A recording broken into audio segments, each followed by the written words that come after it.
Hi, it's Steve. Today we'd like to show you how to change the water injector kit on your washer, and it's a really easy job. All we're going to need is a number 2 Phillips screwdriver, a 3/8 socket with an extension and a ratchet. You'll need both a 5/16 and a 1/4 inch nut driver, a pair of pliers, and maybe a pair of side cutters. Let me show you how we do it. Now, to do this repair, we will first of all want to remove power, so simply unplug it from the wall. We'll also pull it far enough forward that we can tilt the main top back and rest it up against the wall or have somebody support it for you. Now, to do that, we'll need to take the front panel off, and on this model there are 2 screws just below that lip on the front panel. Other models will be straight through from the front. Now, you don't have to tilt the machine back to remove the screws, but we have the facilities to do so here, so we'll do that. And we're just going to stand that washer back up straight again. And then we'll lift out on the bottom of the front panel, and that will disengage the 2 spring clips at the top that hook under the main top. We can set that front panel aside.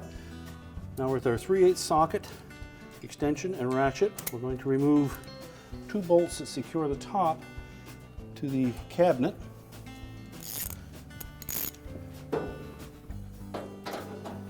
We'll locate those bolts and remove them. Now, with the bolts removed, we're then going to carefully lift the top and the lid into a standing position, then just lower that lid and it should stay there. And we're going to start by turning this outlet hose that fits into the inlet of the tub. We're just going to rotate it clockwise about 90 degrees and lift it out of the opening. Now, in this model, the holder for the valve is mounted on the side, and there's a 5/16 hex head screw located underneath. So we'll locate that and remove it.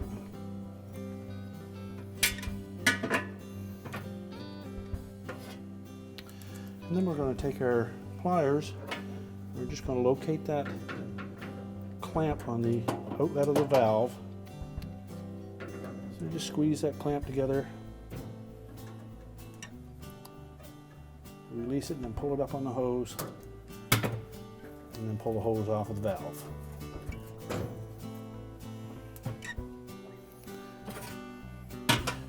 Now, in this style of washer, the holder for that injector valve has to mount onto this bracket. Our replacement one fits a slightly different style, so we're going to have to remove the 2 hoses and the injector valve from this assembly and transfer the old holder to these 2 new hoses.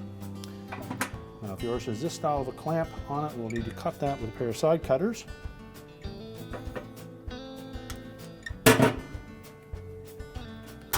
Just remove that.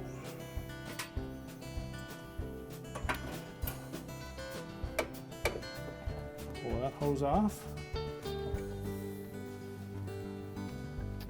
It may have this style of a clamp on the inlet to that injector.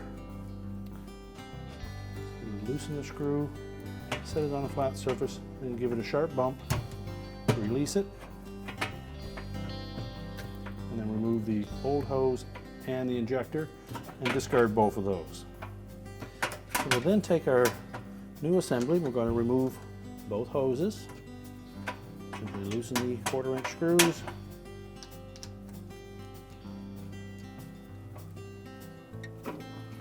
Hose off, and for models like this we can then discard this holder. Now, when installing the new injector valve, we need to make sure that we have it in the right position. So the holder is going to line up with a locating pin towards the front, and that's the way the injector will fit, is in this way. Then take the inlet hose. You may need to moisten the inside edge of that.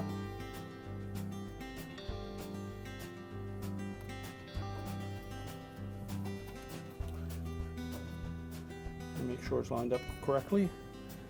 We'll rotate the clamp into position and then tighten it.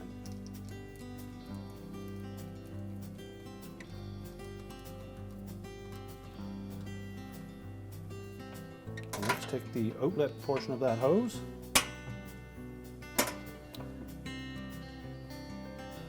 that up on the holder.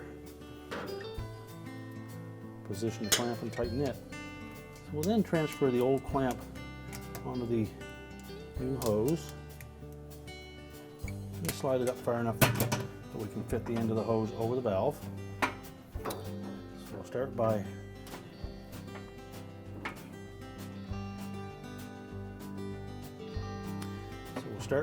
setting that hose over the outlet of the valve. Using our pliers, we're going to reposition that clamp.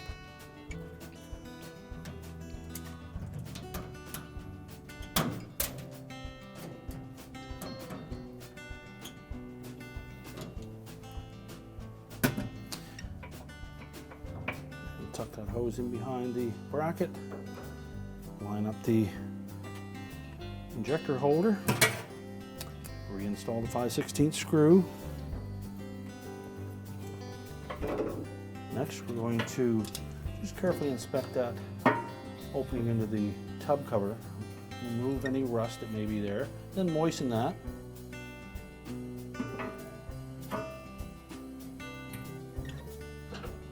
Rotate the inlet hose towards the center of the tub. And twist it into position.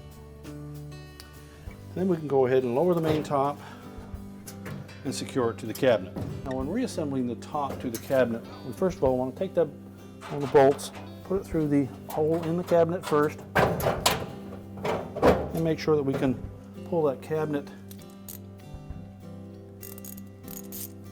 and then make sure that we can pull that main top so that the bolt lines up straight. Just put a couple of turns on one of them. And then we'll do the same to the opposite side.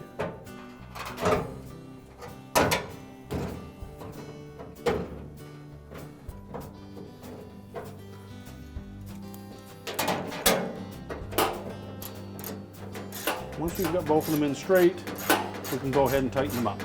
Tighten them both securely, and then we can put the front panel on.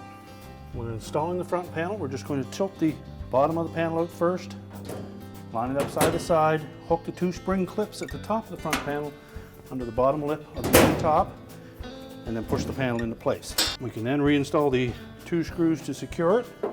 I'm going to tilt this washer back enough so that we can show you that.